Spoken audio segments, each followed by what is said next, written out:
Troisième cahier de consultation, le développement professionnel dans la valorisation de la profession enseignante. Lorsqu'il est question de formation à l'enseignement dans les programmes universitaires, les enseignantes et enseignants ont une opinion partagée. 59 % d'entre eux estiment qu'il faut rehausser les critères d'admission, alors que 41 % des profs ne sont pas du même avis.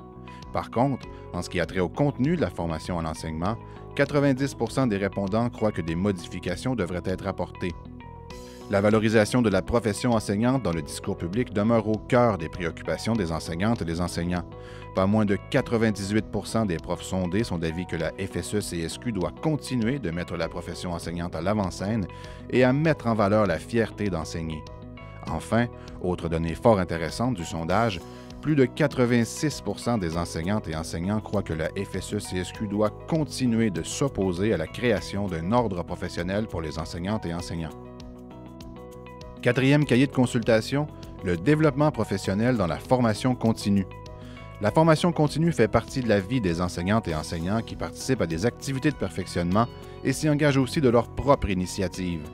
Selon les résultats de notre consultation, 98 % des profs sont d'avis que la valorisation de leur profession passe notamment par la reconnaissance de leur expertise et de leur professionnalisme en matière de formation continue.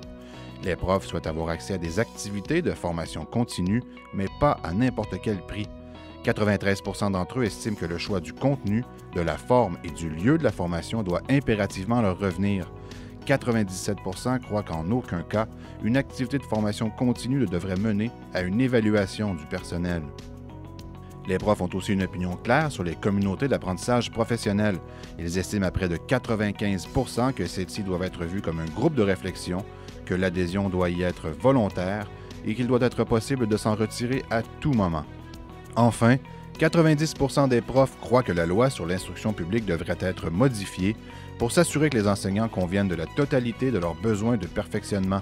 95 % d'entre eux croient que les budgets de perfectionnement doivent être bonifiés et 92 % jugent que la création d'un Institut national d'excellence en éducation n'est pas nécessaire.